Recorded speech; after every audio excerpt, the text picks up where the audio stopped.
नमस्कार साथियों इस टॉपिक पर बात करेंगे कि दाखिल खारिज नहीं तो प्रॉपर्टी का बंटवारा नहीं।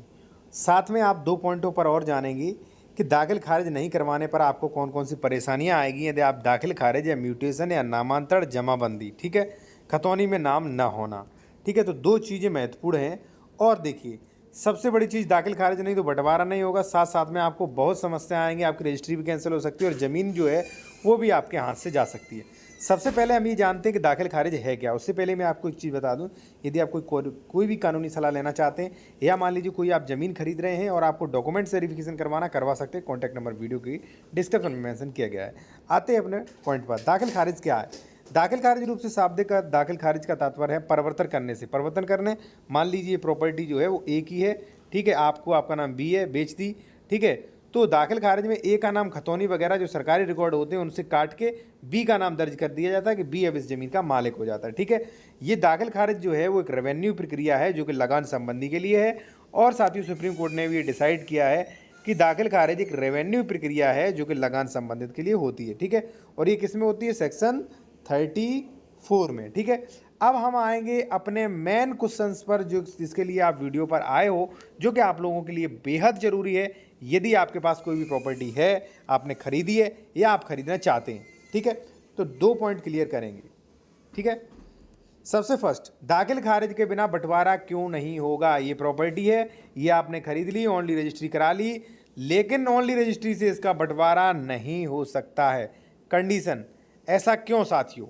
ठीक है, देखिए साथियों, मैं आपको एक चीज़ बताऊं। देखिए कि दाखिल खारिज जो है, दाखिल खारिज आपने नहीं करवाया तो खतौनी, जमाबंदी, अधिकार अभिलेख एक ही नाम है, इनमें आपका नाम दर्ज नहीं होता है, ठीक है। अब दाखिल खारिज के लिए धारा है 116, 117, उनके लिए चाहिए खतौनी। खतौनी में आपका नाम दर्ज है नहीं, तो बंटवारा कहाँ से हो जाएगा? आपको बहुत बड़ी परेशानी आएगी।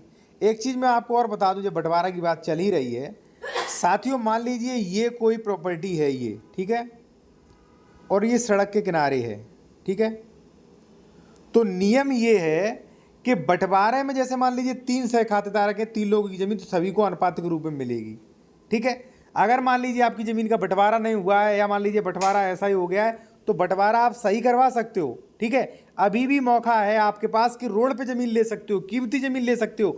मान लीजिए घरू तौर बंटवारा हो गया था, ठीक है, भले बंटवारा हो गया था, फिर भी बंटवारा मान्य नहीं होगा साथियों। बंटवारा जो है, बंटवारा नियमावली नियम धारा जो 116, धारा 117, नियम 109, उसके अधीन बंटवारा होगा।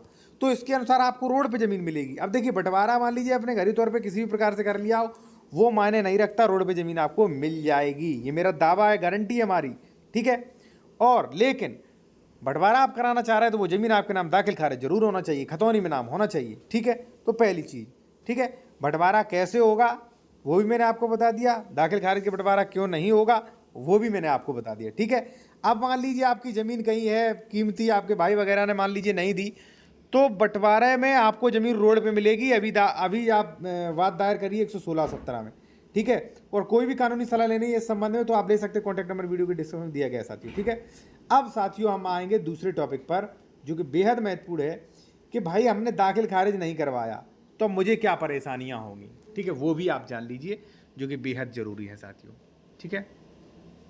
मैं आपको भी उदाहरण की बताता हूँ अभी साथियों। मान लीजिए ये प्रॉपर्टी है, ठीक है, ए ने खरीदी थी, ए से खरीदी थी, आपका नाम है बी, एक्स प्रॉपर्टी है, यहाँ पे लिख दिया मैंने बी, और यहाँ पे थर्ड पर्सन और एक सी, मान लीजिए सी जो है मैं हूँ। ए ने बी को बेची, यानी कि आपको बेच दी, ठीक है। आपका आपने रजिस्ट्री करा ली लेकिन म्यूटेशन नहीं कराया और कब्जा भी कर लिया, ठीक है ना भाई।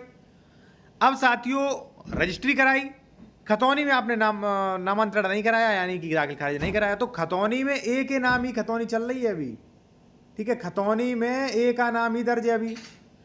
अब आपका कब्जा है, आपने पैसा दे दिया, रजिस्ट्री करा ली, कुछ दिन बाद ए की नीयत पलट जाती है, ए खतौनी लेकर मेरे पास आता है, सी के पास कि देखिए भाई मेरे नाम खतौनी, आप ज़मीन खरीद लीजिए। मैंने कहा ठीक है भाई, मैंने पैसा दे दिया, रजिस्ट्री करा ली और मैंने दाखिल खारिज भी करा लिया, लेकिन आपका दाखिल खारिज है नहीं। अब मैं पहुंचा कि भाई हटो यहाँ से। अगर मैं पावरफुल व्यक्ति हूँ तो आपको खदेड़ फेंक दूंगा, आप कोर्ट कचहरी के चक्कर काटते रहोगे, ठीक है।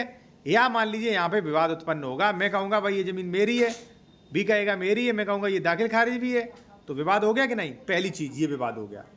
दूसरी चीज साथियों क्या है कि मान लीजिए ए से आपने जमीन खरीदी थी, ठीक है।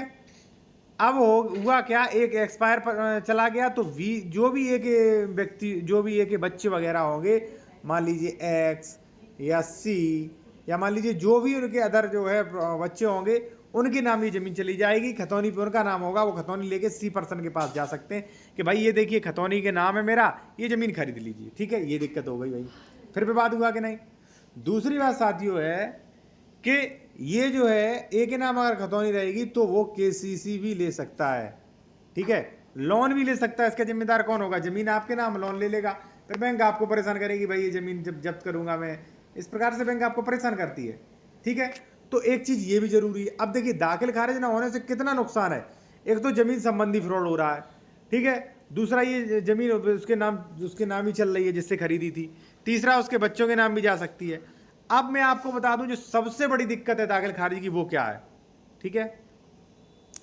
ठीक है, ए बी सी, ए ने आपको जमीन बेच दी, बी, मान लीजिए ए बेईमान नहीं है, ए के बच्चों के नाम जमीन नहीं गई है, तो कोई दिक्कत नहीं, आप बंटवारा नहीं करा सकते, ठीक है, क्योंकि बंटवारा के लिए खतौनी में नाम होना चाहिए, खतौनी आपका नाम नहीं। आप मेड़बंदी नहीं करा सकते। कब्जा अगर किसी ने कर रखा है, बाउंड्री संबंधी कोई विवाद है, पड़ोसी खेत वाला कब्जा कर रहा है, तो मेड़बंदी में नहीं करा सकते। सेक्शन 24 के लिए खतौनी मैंडेटरी है, खतौनी में आपका दाखिल खारिज होना चाहिए, ठीक है। अब इसके बाद आप धारा 34 यानी कि बेदखली के लिए केस नहीं कर सकते हो। किसी ने अगर मान लीजिए कब्जा कर रखा है तो बेदखली के लिए बात नहीं ला सकते हो आप, ठीक है। क्योंकि एसडीएम कोर्ट में बेदखली के लिए केस के लिए वकील आपसे मांगेगा कि भाई खतौनी दीजिए, खतौनी में आपका नाम है नहीं, आपका नाम है नहीं, तो आप केस भी सूट फाइल भी नहीं कर सकते। इसके बाद एक सबसे बड़ी चीज साथियों, वो भी मैं आपको क्लियर कर दूं इस वीडियो में, ठीक है। एक चीज मैं आपको बता दूं साथियों, कानूनी सलाह लेने के लिए संपर्क कर सकते हैं, ठीक है। मान लीजिए प्रॉपर्टी थी, ठीक है, अब किसी ने कब्जा कर लिया तो बेदखली नहीं कर सकते। दूसरी बात 32/38 की कार्रवाई नहीं कर सकते, संशोधन प्रक्रिया, ठीक है। आप इस जमीन से संबंधित डॉक्यूमेंट्स जो हैं वो उनका संशोधन नहीं करवा सकते। संशोधन करवाने में आपको दाखिल खारिज पहले करवाना होगा, ठीक है। तो इतनी सारी समस्याएं, इतनी सारे अधिकारों से आप वंचित कर दिए जाओगे। ऊपर से केसीसी और लोन वगैरह जो है वो आपको नहीं मिलेगी, ना बैंक देगा और ना ही आपको मान लीजिए कोई अदर बैंक देगा, किसान वाला देगा, ना 143 वाला मिलेगा, ठीक है। तो इतने सारे भाई दाखिल खारिज न कराने के नुकसान हैं, ठीक है। न सेक्शन 24 की कार्रवाई होगी, न 32 की, न 38 की, न 134 की, ठीक है। तमाम वही कार्रवाइयाँ हैं वो नहीं हो पाएंगी। आप ऐसे ही चक्कर काटते रह जाएंगे। ज़मीन भी हो सकता है आपके हाथ से निकल जाए, अगर कब्जा वगैरह नहीं है तो दिक्कत हो सकती है, ठीक है। कोई भी व्यक्ति आके आपको परेशान कर सकता है, ठीक है साथियों। तो सुविधा उपलब्ध की गई है सलाह लेने के लिए, और मान लीजिए डॉक्यूमेंट्स खरीद रहे तो वेरिफिकेशन के लिए भी सुविधा उपलब्ध है। कॉन्टैक्ट नंबर वीडियो के डिस्क्रिप्शन में दिया गया है। धन्यवाद।